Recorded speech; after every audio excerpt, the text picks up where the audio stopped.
And the fact of the matter is, we watched this get right in front of our own face. Katt Williams, the man who never bites his tongue, just dropped a bomb that's shaking Hollywood to its core. The 52-year-old comedian unleashed shocking claims about the death of music legend Michael Jackson, and people can't stop talking. His words come after years of speculation from Michael's family, friends, and fans who still believe the truth behind his passing hasn't fully come out. So what exactly did Katt Williams say that has everyone on edge? And why are so many top Black artists suddenly paying attention? In a viral video that's been spreading fast online, Katt can be seen delivering what he calls the real story behind Michael Jackson's mysterious death. With his usual fearless attitude, Katt hinted that the king of pop didn't just die from an overdose, he was taken out by powerful figures in the entertainment industry. He claimed it all went down right before the public's eyes, but nobody noticed what was really happening. Even though official reports said Michael overdosed on medication, Katt insisted it was all part of a carefully planned setup. According to him, Michael knew something terrible was coming. Katt claimed that the pop icon dropped clues for his fans. Clues that most people ignored. One major hint? The name of his final tour? This Is It. Katt said that title wasn't random. Michael supposedly knew that was the end of the line for him, that he'd never make it to another tour again. And chillingly, he was right. The This Is It tour became his final act. He passed away the very same year it was announced. Katt pointed out that when Michael made that announcement, he didn't sound happy or excited. He sounded exhausted, almost like a man who had given up fighting the dark forces of the industry. Katt Williams isn't backing down. He truly believes Michael Jackson's death wasn't just a tragedy, but a setup. According to Katt, powerful figures in the entertainment world couldn't handle how much influence Michael had gained, and they wanted him silenced. Fans watching Katt's explosive video seem to agree, and their reactions online are intense. One fan commented, "Katt Williams is a prophetic comedian, true and funny." Another heartbroken supporter added, "For years, Michael Jackson was warning us about the evil in the industry. They destroyed his name the moment he decided he wouldn't play their game anymore." Many fans also reflected on the pain Michael endured throughout his life. One wrote, "It's sad how they stole his childhood." People never understood that Michael acted the way he did because he never got to grow up like the rest of us. He was a brilliant man-child, but his story was filled with heartbreak. And it's not just about Michael. Fans say Katt himself is being targeted for speaking out. "This is why the industry tried to cancel him," another user posted. "He was exposing the truth they didn't want out." The emotion in the comments runs deep, especially from longtime fans who still remember that dark day in 2009. One person wrote, "I cried like a baby when I heard he was gone. I called my mama and broke down on the phone." Michael Jackson was found unconscious at his Los Angeles home by his personal physician, Conrad Murray, who tried desperately to revive him. His pulse was faint, so emergency services were called, but it was too late. Paramedics rushed him to the hospital, where doctors officially confirmed the world's biggest pop star was gone forever.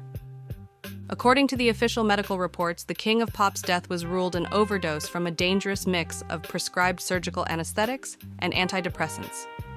But that wasn't the whole story, not even close. Documents revealed that his personal doctor, Conrad Murray, had administered the medication to Michael the night before his death, and that detail sent shockwaves through the industry and the fan base. People couldn't believe it. How could the one man trusted to protect him be at the center of it all? What made it worse was that Dr. Murray reportedly never told the paramedics or hospital doctors what he had given Michael the night before. Fans were horrified when the coroner's report later confirmed that Michael had been injected with lethal levels of the drug. The outrage was immediate. Social media exploded with fans demanding answers and justice for their fallen idol. Soon, Conrad Murray was arrested and brought before the court, facing a serious charge of voluntary manslaughter. Despite the uproar, Murray pleaded not guilty, standing in front of reporters and saying, "I have done all that I can to help the police. I told the truth. And I have faith the truth will prevail." The trial became a global spectacle, lasting 6 intense weeks. The jury took 2 extra days to deliberate before reaching their decision, and on November 29, 2011, the verdict dropped like a bomb. Conrad Murray was found guilty and sentenced to 4 years in prison. Prosecutors argued that Murray's reckless injections directly caused Michael Jackson's death and pushed for the harshest punishment possible. But Murray's defense team begged for probation instead, claiming he had no prior criminal record. The final outcome left millions of fans furious. 4 years behind bars felt like a slap on the wrist for taking the life of one of the greatest performers who ever lived. After that, the rumor mill exploded. From secret conspiracies to cover-ups by higher-ups, everyone had a theory about what really happened to Michael Jackson. Fans insisted there was more to the story than what the court revealed, and Katt Williams wasn't the only one suggesting that powerful people wanted the truth buried forever. One of the most talked about theories claimed that Michael Jackson's death wasn't accidental at all. It was an inside job. Many fans believe the pop legend was deliberately taken out, and that Dr. Conrad Murray played a key role in the plan.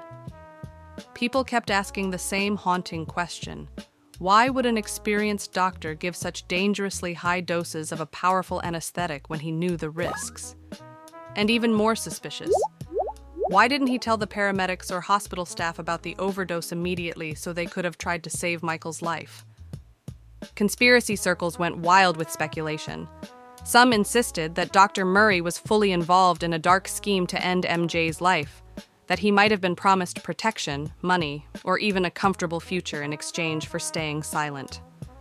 Others argued that Murray was just a pawn, a fall guy set up by the industry elites who wanted Michael gone for good.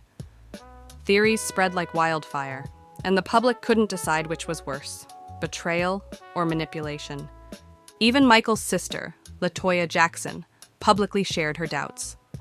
She was present at nearly every court session, sitting with her family, demanding justice for her brother. On social media, LaToya made it clear that she believed Michael had been surrounded by greedy, selfish people who couldn't stand his independence or power in the industry. In one of her passionate tweets, LaToya urged witnesses to come forward, writing, "There are wives, girlfriends, and employees who know exactly what happened to Michael. Please come forward and tell what really happened." Fans flooded her posts with support, echoing her demand for the truth. In another tweet, LaToya hinted that Dr. Murray knew far more than he was letting on. She believed he stayed quiet out of fear of powerful forces who might come after him if he ever revealed what truly went down the night Michael Jackson lost his life. LaToya Jackson's emotional plea shook everyone. She wrote, "Michael worked his entire life for his children. Please help us get justice. Dr. Murray is a very small piece of the puzzle." Her words dripped with pain and frustration. "I feel like screaming," she confessed, adding that Murray knew exactly what went down at Carrollwood that night and who else might have been involved. In a follow-up post, LaToya made an explosive claim. She believed her brother was eliminated for money, but she made it crystal clear that her own family had nothing to do with it. "Whenever someone is murdered, you follow the money trail and see who has the most to gain. Those are usually the ones responsible," she wrote. "The family has absolutely nothing to do with his estate." That one statement alone sparked a frenzy online. Fans instantly split into two camps. Many sided with LaToya, saying her claims made total sense. After all, Michael's death came right as he was preparing for a massive comeback tour worth hundreds of millions. Supporters argued that Dr. Murray's actions looked too suspicious to be brushed off as mere negligence. But not everyone agreed. A smaller, but vocal group of fans believed Murray was innocent, just a man caught in the middle of a much bigger storm. They said the media and police needed someone to blame, and Murray became the easiest target. These fans pointed to Michael's long struggle with sleep issues and pain medication dependency that had reportedly lasted for years. According to old reports, Michael's family even tried to step in back in 2007 to stage an intervention, but things didn't go as planned. When they arrived at his mansion gates, security refused to let them in. That same sense of helplessness haunted the family after his passing, especially when investigators found multiple prescription bottles scattered around his home, many written under fake or misleading names. And if that wasn't enough, a 2004 police report revealed something even more shocking. Michael had allegedly been taking up to 40 anti-anxiety pills at one point. Fans couldn't believe the numbers, and debates erupted everywhere. Was this a tragic case of dependency gone too far, or was there something far darker happening behind the scenes? Some fans insisted that Dr. Conrad Murray was nothing more than a scapegoat, a victim of bad timing and circumstance who didn't deserve serious punishment. They argued he was just doing his job, and things spiraled out of control. But not everyone saw it that way, especially Paris Jackson, Michael's daughter, who made it clear she didn't share that sympathy. Paris, much like her outspoken Aunt LaToya, believes her father's death was no accident. She's convinced he was deliberately targeted by people hungry for his fortune and control over his legacy. In a powerful interview with Rolling Stone, Paris didn't hold back. She said, "Absolutely. My dad was eliminated. It's obvious, all the arrows point to that. It might sound like a conspiracy theory or total nonsense, but real fans and everyone in the family know it. It was a setup. It was BS."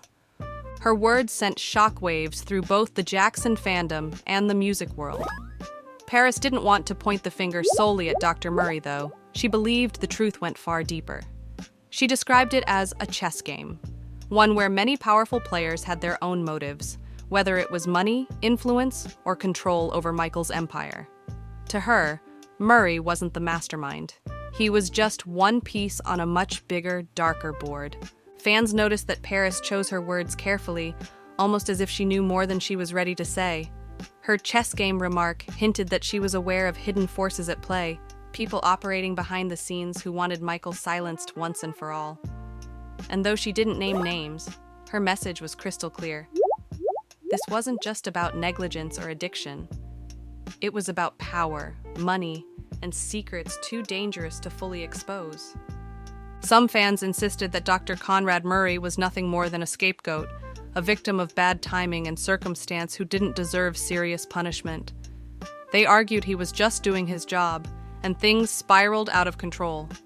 But not everyone saw it that way, especially Paris Jackson, Michael's daughter, who made it clear she didn't share that sympathy. Paris, much like her outspoken Aunt LaToya, believes her father's death was no accident. She's convinced he was deliberately targeted by people hungry for his fortune and control over his legacy. In a powerful interview with Rolling Stone, Paris didn't hold back. She said, "Absolutely, my dad was eliminated. It's obvious, all the arrows point to that. It might sound like a conspiracy theory or total nonsense, but real fans and everyone in the family know it. It was a setup. It was BS." Her words sent shockwaves through both the Jackson fandom and the music world. Paris didn't want to point the finger solely at Dr. Murray, though. She believed the truth went far deeper.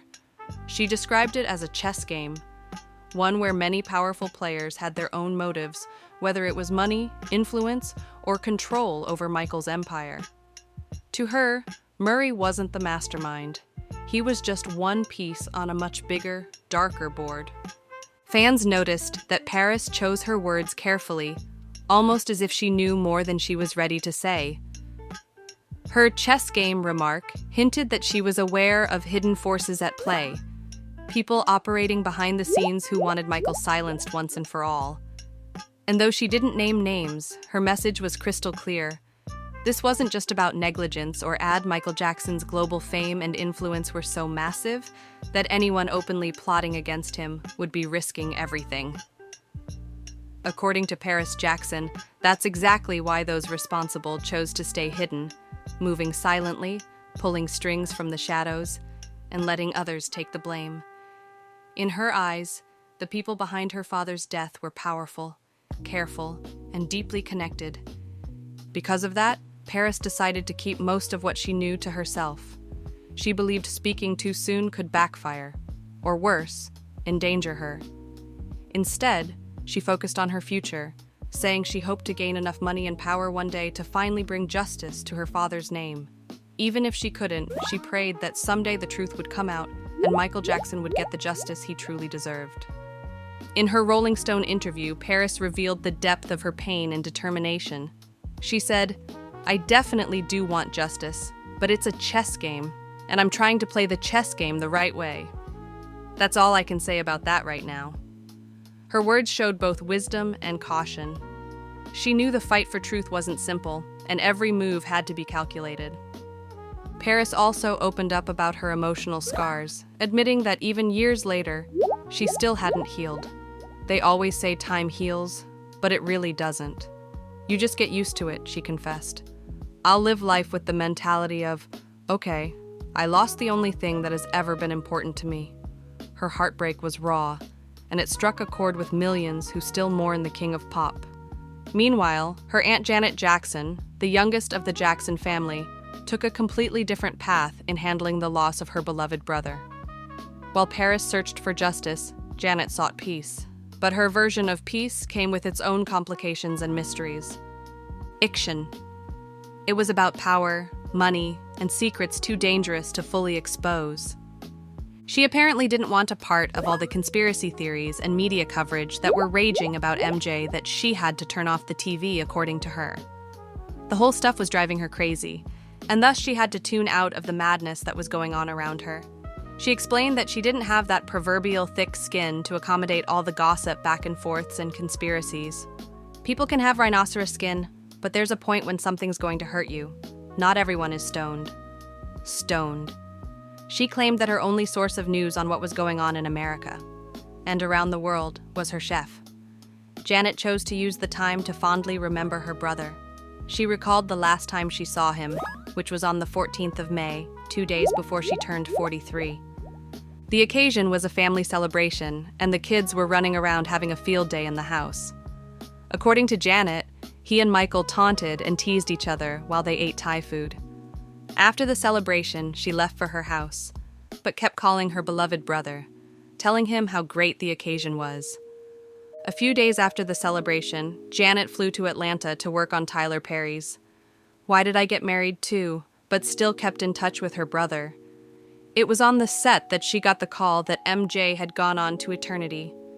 She quickly left the set and returned to LA to join her family, who had gathered for a private family grief. The world will never forget that heartbreaking moment at Michael Jackson's private memorial. With cameras flashing and paparazzi everywhere, the crowd fell silent as 11-year-old Paris Jackson bravely stepped up to the microphone. Her voice trembled as she said, "Daddy has been the best father you could ever imagine," before breaking down and clinging to her Aunt Janet for comfort. It was a moment that shattered hearts around the globe, pure, raw emotion from a daughter who had just lost her hero. Later, Janet Jackson recalled that powerful scene with deep pride. The Scream hitmaker said she was so proud of Paris for honoring her father in the most beautiful way possible. Janet shared, "People told me that hearing Michael's daughter speak gave them a real sense of who he was as a father." She added warmly, "Paris is incredibly smart. They all are. She's such a sweet girl."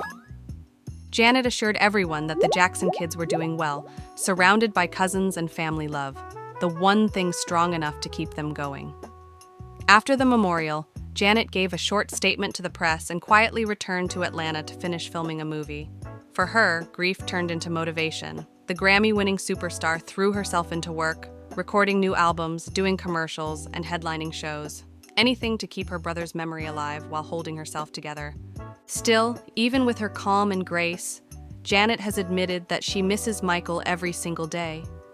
She said she hopes that someday, somehow, they'll reunite again.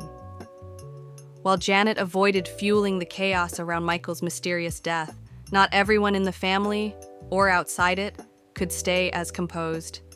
Enter Kanye West, the rapper known for stirring controversy with his words. He shocked social media when he jumped into the conversation, claiming he too believed foul play was involved in Michael's death. In one bizarre and now deleted tweet, Kanye wrote, "MJ told you about Tommy before they killed him. Kim saved my daughter's life. In the name of Jesus, it's God's choice. Only I will live for my children." The post left fans confused and alarmed. Some thought Kanye was referring to legendary music executive Tommy Mottola, whom Michael once publicly accused of corruption and exploitation in the industry. Others believed Kanye was connecting dots no one else could see. Either way, his cryptic tweet reignited old suspicions, and the mystery around Michael Jackson's death burned hotter than ever. Kanye West wasn't done stirring the pot, not by a long shot. In another fiery outburst, he fired a tweet saying, "Chris, I'm in Cody. If you're not planning another one of your children's Playboy shoots, before shifting his focus toward Tommy Mottola, the former CEO of Sony Music, the same man who had famously clashed with Michael Jackson years before his death. Kanye's sudden mention of Mottola instantly set the internet ablaze. While many fans brushed off Kanye's posts as just another one of his rants, others weren't so quick to dismiss him this time. Some said, "Kanye knows exactly what he's talking about. He's part of that world." They argued that being one of the biggest names in the industry himself, Kanye probably had inside knowledge of things most people could only guess about. A few even suggested that his cryptic tweets might have been veiled warnings about the same industry darkness Michael had tried to expose. Still, skepticism remained. Kanye's reputation for unpredictable behavior made it hard for many to take his claims seriously. Yet fans couldn't ignore the fact that both Kanye and Michael had once spoken about corruption and control within the music business.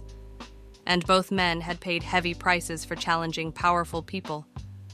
The mention of Tommy Mottola hit especially hard because Michael Jackson himself had publicly accused the record executive of being manipulative and racist years before his death. The feud between them had been brewing quietly but exploded into the open in 2002 when Michael called out Mottola during a shocking press conference. Standing before reporters, the king of pop didn't hold back. Record companies really do conspire against their artists. They steal, they cheat, they do whatever they can, especially from the black artists. Sony, Tommy Mottola, the president of the record division, he is mean, he's a racist, and he's very devilish. To drive his point home, Michael even unveiled a poster showing Mottola with devil horns and a pitchfork, a move that stunned the media and left the industry speechless. Fans at the time were divided between shock and admiration, but one thing was undeniable. Michael Jackson had dared to challenge one of the most powerful men in music. And now, years later, people couldn't help but wonder if that decision had sealed his fate. Michael Jackson wasn't just speaking out, he was fighting back. At that same press conference, the king of pop held up a bold placard that read, "Sony Music Kills." The message was loud and clear. Michael believed the music giant had turned against him. According to sources close to the singer, Michael's outrage came from deep betrayal. He was furious that Sony had allegedly refused to properly promote his 2001 album Invincible, despite it being one of the most expensive albums ever made. To make matters worse, the label had reportedly rejected a heartfelt song he wanted to release in honor of the victims and survivors of the September 11 attacks, a gesture that meant a lot to him. Michael didn't hold back when talking about the industry's treatment of black artists either. He claimed that record labels use, abuse, and discard their talent, forcing many legendary performers to constantly tour just to survive. In his own passionate words, he said, "They steal, they cheat, they do everything they can, especially against the black artists. People from James Brown to Sammy Davis Jr., the real pioneers who inspired me to be an entertainer. These artists are always on tour because if they stop touring, they will go hungry. If you fight for me, you're fighting for all black people, dead and alive." His statement sent shockwaves through the music world. Fans applauded his bravery, but insiders warned that Michael was playing a dangerous game by exposing the dark side of the industry so publicly. To make things even worse, Michael's heated negotiations with Sony over the licensing rights to his master recordings completely fell apart. Losing control of his masters was devastating. It meant that despite his global fame, he didn't fully own the music he created. Feeling trapped, the bad singer refused to tour or promote Invincible any further, cutting off millions in potential revenue. And the tension didn't stop there. Michael even accused Tommy Mottola of using a racial slur, the N-word, toward another artist signed to the label. That accusation deepened the rift beyond repair. Civil rights leader Reverend Al Sharpton, who was one of Michael's close friends, publicly sided with him on his fight against industry exploitation, but drew the line at the personal attack on Mottola. Sharpton said he understood Michael's frustration with record labels, but defended Tommy, saying Mottola had helped and promoted many black artists. Rev Sharpton explained Tommy was the first record executive to step up and offered to help us with respect to corporate accountability when it comes to black music issues. I have known Tommy for 15 or 20 years, and never once have I known him to say or do anything that would be considered racist. I didn't know that Michael planned to personally attack Tommy, but nobody tells Michael Jackson what to do. Sony also defended their CEO by releasing a statement claiming that Michael Jackson's comments were ludicrous and hurtful to say the least. They claimed that Mottola was a employee who sought the progress of JM and all other artists on the label. The accused MJ of abusing the power that came with being a celebrity to slight the character of a hard-working individual like Mottola. They then labeled Jackson's claims as bizarre and indicated that his issues probably didn't lie with the marketing or distribution of his album Invincible, but elsewhere. Rev Sharpton then claimed that he'd received a flurry of phone calls from industry players and big artists expressing their appointments in MJ's outbursts concerning Jackson's rants. However many fans supported their idol against Mottola and Sony. They claimed that MJ knew what he was talking about, but wasn't used to speaking to the media, so he didn't know how to present his issues. They explained if nothing were wrong with how he was being treated at the label, he wouldn't make such statements. Fans were convinced. Something powerful must have pushed Michael Jackson to lash out so fiercely in public. Known for his calm and gentle nature, Michael's fiery statements shocked everyone, leaving his supporters certain that he had finally reached his breaking point. Many believed his outburst wasn't random. It was a desperate cry for help. Devoted fans accused the same music producers who dismissed Michael's claims of being part of the corruption he was fighting against. They believed his truth made these people deeply uncomfortable, so they allegedly found ways to silence him permanently, making sure no trail ever led back to them. But that wasn't the end of it. As the theories grew wilder, fans began pointing fingers at something far bigger: the Illuminati. According to these believers, Michael's death wasn't just a business move, it was part of a larger, sinister plan. They claimed that the secretive, powerful group saw Michael as a threat after he began exposing hidden truths about the industry. In their view, Michael was too influential, too fearless, and too independent. He had already embarrassed Sony and Tommy Mottola publicly, calling out the racism and greed that had gone unchecked for decades. If Michael continued to speak out, fans believed he could inspire other artists to rise up and possibly bring the entire system crashing down. That's why, they claimed, the Illuminati had to act fast. Supporters of this theory insisted that Michael's death was no coincidence. It was a carefully executed plan meant to protect the powerful elite. They pointed out that Michael had long warned fans that they were out to get him, and to many, his words now sounded like chilling foreshadowing. And then came one of the strangest twists of all. Some fans suggested that Michael Jackson might have actually died 2 years earlier, in 2007. They claimed that the man who appeared at London's O2 Arena in 2009 to announce the This Is It tour wasn't really Michael at all, but a body double. People dissected every frame of the footage, arguing that Michael looked taller than usual and that his hands and fingers didn't match previous photos. They also noted his odd behavior that day, arriving 90 minutes late, giving a very short speech, leading the crowd in a brief "This is it" chant, and vanishing almost immediately afterward. Some theories about Michael Jackson's death went completely off the rails, including claims that he was actually alive in Mexico. One man even swore he saw the pop legend crossing the border the same day the world was told he'd passed.